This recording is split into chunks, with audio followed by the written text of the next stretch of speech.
এখন হলো কি শোনেন, এখন হলো কি নূতনত্বটা হলো ওটা যে আগে যেভাবে কথাটা বলতো এইভাবে কথার টোনটা আলাদা হবে। এখানে হলো কি সমঝোতার মাধ্যমে সব হচ্ছে। এখানে আপনারা জানেন, এর আগে আমি একবার বলছিলাম যে এই পর্যন্ত প্রায় তাদের সাথে 4টা চুক্তি হয়েছে। তো 2010 সালে যে একটা চুক্তি হয়েছে, ওই চুক্তিটার ভিতরেই একটুখানি বড় ধরনের একটু সমস্যা দেখা দিচ্ছে।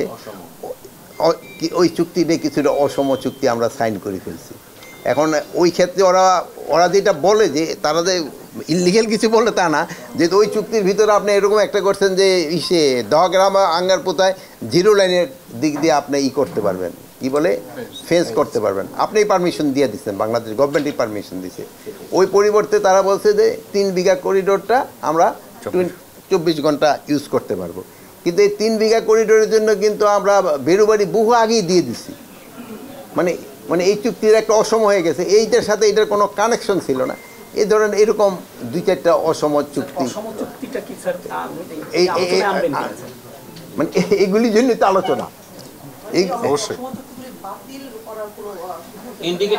না, আমরা এইগুলি কেন তো বাতিল কেন করা হয়, এই জন্য তাদের আমরা বলবো, মানে একবার আমরা বাতিল করে দিলাম বলবো না, ওই জন্য আলোচনা হবে যে এই চুক্তিটা এইভাবে হয় নাই, এটা এইভাবে হওয়া দরকার ছিল।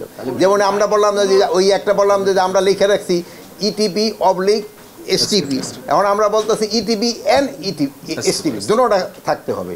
আর কিন্তু সেই সময় আমরা এইটা থাকতে পারে, এইটা অবলিক এইটা থাকতে পারে, কিন্তু এখন দেখা যায় এই জিনিসটা ঠিক হয় নাই। যেহেতু ETP-তে যেভাবে পানি শোধন করে, STP-তে তো ওইভাবে শোধন করে আসতেছে না, মানে এই ধরনের।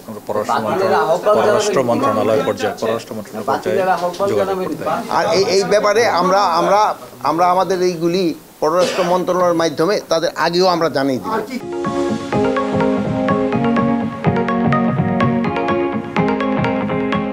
এখন তো এটা স্যার ওই যে একটা রেলওয়ের একটা চুক্তি হতে পারে, আলোচনা হয়েছে যে তারা প্রায় আমাদের কুলাউড়া মানে আমাদের যে রেল স্টেশনটা আছে ওটা হলো বর্ডারের থেকে প্রায় 3 কিলোমিটার ভিতরে। তো এখন আমি 3 কিলোমিটার ভিতরে, এখন এই 3 কিলোমিটার ভিতরে আইসা আমরা কি তাকে আসতে দিব কি না, ইমিগ্রেশন। এই জন্য আমরা চাচ্ছি যে ইমিগ্রেশন চেকপোস্ট হবে বর্ডারে, ওখানে থেকে ইমিগ্রেশন করে আসবে। আগে ছিল যে 2 পাশে করে দিব, ফেন্স করে, আমার বড় ফেন্স না, ইমিগ্রেশন করতে হবে বর্ডার। ধরুন এরকম অ্যাকচুয়াল টোটাল সংখ্যাটা আমি আপনার এখানে বলতে পারবো না। 4টা চুক্তি হলো আমাদের এই পর্যন্ত বাংলাদেশ হওয়ার পরে যে আঙ্গারপোতা দহগ্রাম নিয়ে এই পর্যন্ত 74-এ একটা হয়েছে, 75-এ একটা হয়েছে, 2011-এ একটা হয়েছে, 2011 এইটা হলো আঙ্গারপোতা দহগ্রাম। ওই এখানে হলো আস্থা বৃদ্ধি, খালি ওই সার দিয়ে কিন্তু আস্থা বৃদ্ধি হয় না, আলোচনার মাধ্যমে একজন আরেকজনের একটা কনফিডেন্স বিল্ড হয়, যে একজনের সাথে আলোচনা করেও কিন্তু আস্থা হয়। এই জন্য আপনি বলতে সার দেওয়া বা এইটা নিয়ে হবে না, আস্থা এই যে যাওয়া আসা এবং এই সমস্যাগুলি যে আলোচনা হবে, এবং কিছু সমস্যা একেবারে আমি গিয়ে বলি যে 100% সমস্যার সমাধান করে আসতে পারবো তা তো না, কিছু সমস্যার সমাধান হবে, কিছু আবার হয়তো নেক্সট মিটিংয়ে সমাধান হবে, এইভাবেই তো আস্থা বৃদ্ধি পাবে। আপনি না শোনেন, এখন আপনি কি নতুনত্ব কোনটা চাচ্ছেন? এখন হলো কি আলোচনার সময় এখন নতুনত্ব কোনটা চাচ্ছেন? এখন হলো কি শোনেন, এখন হলো কি নতুনত্বটা হলো ওটা যে আগে যেভাবে কথাটা বলতো এইভাবে কথার টোনটা আলাদা হবে।